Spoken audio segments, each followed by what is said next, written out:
नमस्कार मैत्रिणींनो, आता झालेली सगळी कामं. तर आता आपलं रुटीन ब्लाऊज शिवायचं. तर आता शिवायचं ब्लाऊज.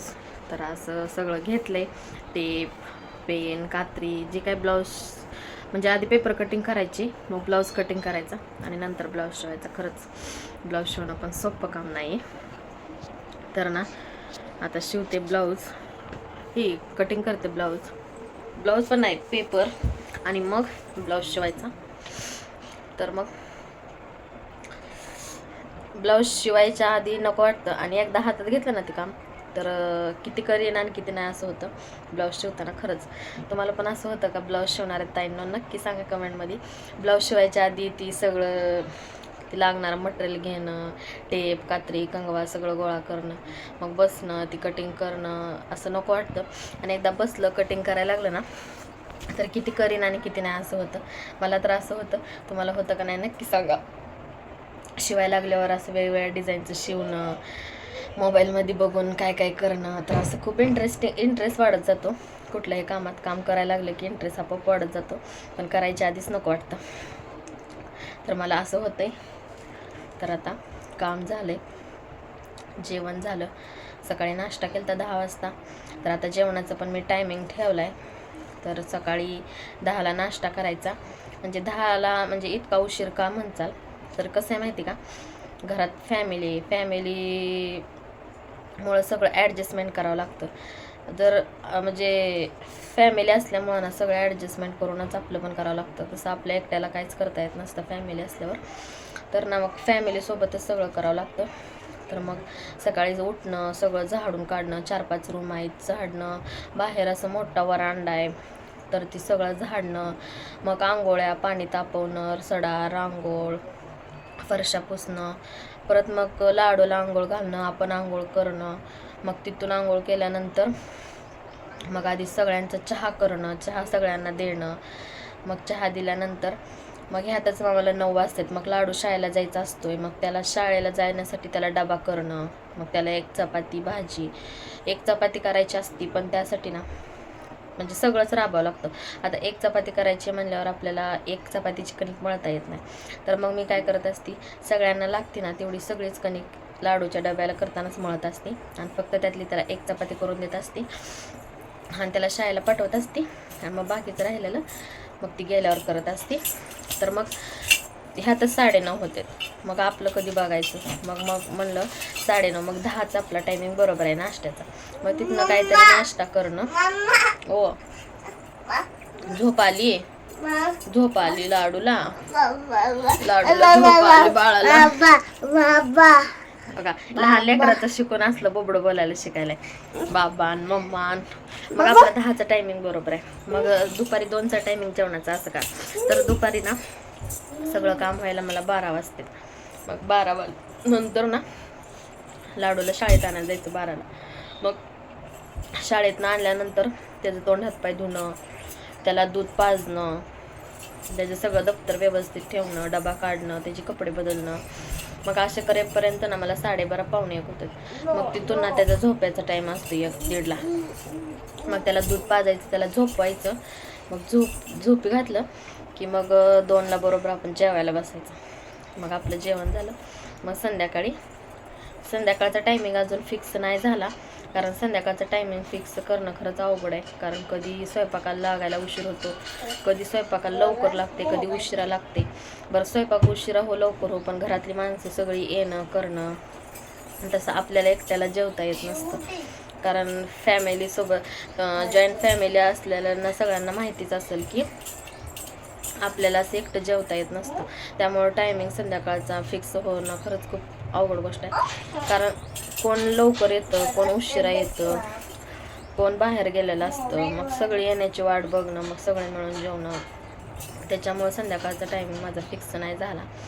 आणि तसं एकटं जेव म्हणतात, पण आपल्याला बरोबर नाही वाटत. ती आपण करायचं ना आपण एकटंच जेवायला बसायचं, ती बरोबर वाटत नाही. म्हणून ना जसं आहे तसं आपलं करणं, पण आपल्या शरीराकडे पण लक्ष द्यायची गरज आहे असं मला वाटायला लागलंय. म्हणून म्हणलं आपण पण आपल्या शरीराकडे लक्ष द्यावं जरा. हां, टॉवेल आहे, छोटा टॉवेल आणला देवांशला. सकाळी जरा एक्सरसाइज वगैरे करणं, तर म्हणलं आपण थोडं लक्ष द्या आपल्या शरीराकडे पण. शरीर म्हणजे संपत्ती. शरीर व्यवस्थित असेल तरच सगळं काय आहे, नाही तर काही सुद्धा नाही. शरीराला काय होऊ द्यायचं नाही, आपल्या शरीराला गोळ्याची सवय लागू द्यायची नाही. कारण शरीर ही असली संपत्ती आहे ना, ती संपत्ती कोणी सुद्धा चोरू शकत नाही. तरी शरीर ही अशी संपत्ती आहे. शरीर व्यवस्थित असलं ना, सगळं काय व्यवस्थित असतं. पैसा भरपूर आहे पण शरीर व्यवस्थित नाही, शरीर साधेत नाही, काय उपयोग आहे पैशाचा? काहीच उपयोग नाही. जर आपल्याकडे पैसा कमी पण आपलं शरीर मजबूत धडधाकट आहे तर आपण पैसा अजून कमवू शकतो, अजून किती काय करू शकतो. पण शरीर ना इतकं मोठी संपत्ती आहे ना, ती संपत्ती खरंच कशातच मोजता येत नाही. त्यामुळं ना आपल्या शरीराकडे लक्ष देणं खरंच गरजेचं आहे मैत्रिणींनो. तर तुम्ही पण ना वेळ काढून आपल्या शरीराकडे लक्ष द्या. सकाळी 1 तास तर का होईना व्यायामाला वेळ द्या, फिरायला जात जा. कारण माहिती आहे मला, कारण काम असते, सकाळची घाई गडबड असते, कारण जमत नाही. पण त्यातून पण वेळ काढा. कारण मी पण 1.5-2 वर्ष झालं मी पण सकाळी व्यायामाला जाणं करणं हे माझं चालूच आहे. पण डाएट वगैरे असं काही मी करत नव्हते, त्याच्यामुळं माझी तब्येत काही कमी झाली नाही. तर म्हणलं जरा व्यायामासोबत डाएट पण करावा, म्हणजे दोन्ही मिळून केलं की जरा तब्येत आपली फिट होण्यास मदत होते, व्यवस्थित होण्यास मदत होते. म्हणून म्हणलं व्यायामाची मला सवय, कारण मी लहानपणापासून व्यायाम करते, मला व्यायामाची आवड आहे. इथं पण मी फिरायला जाते, इथे योगा वगैरे करते, सगळं काय माझं चालू आहे. पण म्हणलं आता आपण जेवणाचं टायमिंग ठेवावा, जेवणामध्ये जास्त सॅलड खावं, पाणी भरपूर प्यावं, ऑइली मसालेदार पदार्थ आपण खायचे नाहीत असं ठरवले. तर तुम्ही पण तसं करा. तर म्हणलं मैत्रिणीसोबत शेअर करावं. मी असं 8 दिवस झालं करते, तर म्हणलं तुम्हाला पण सांगावं. कारण जास्तीत जास्त कच्चं सॅलड खात जावा, काकडी, बीट, परत पेरू, फळं असं भरपूर खायचं. जेवण कमी आणि सॅलड जास्त, म्हणजे सॅलडनंच आपलं पोट भरल नाही इतकं आपण सॅलड खायचं जेवताना. तर क्वांटिटी जेवणाची कमी आणि सॅलडची जास्त असं जेवण करायचं. आणि सकाळी टायमिंग नाश्त्याचा ठेवायचा, दुपारी टायमिंग ठेवायचं जेवणाचा, संध्याकाळी पण 7च्या आत जेवण करायचं असं आहे. पण 7च्या आत जेवण करणं शक्य नाही आहे माझ्याकडून, तर तुम्ही तसा प्रयत्न करा. तर 7च्या आत जेवण करणं खरंच खूप शरीरासाठी चांगलं आहे.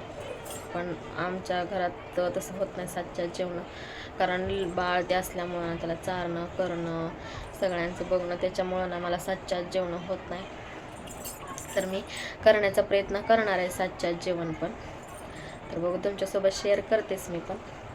तर असं मी करायला लागली, तर बघू काय फरक पडतंय का थोडाफार.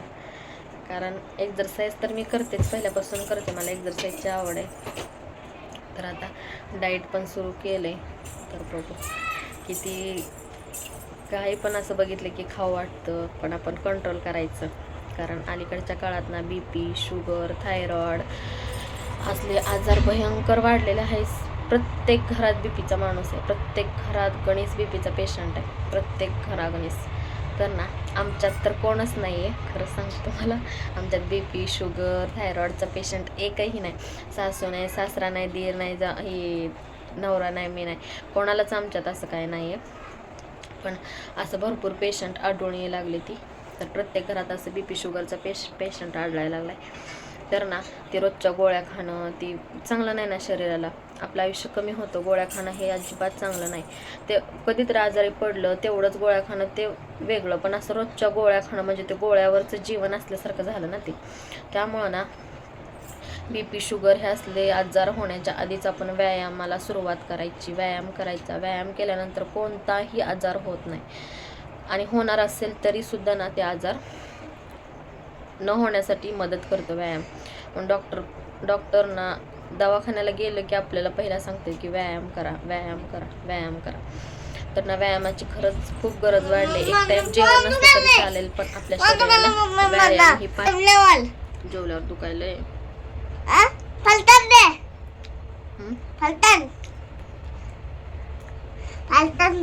काय देऊ बाळाला? नीट सांग.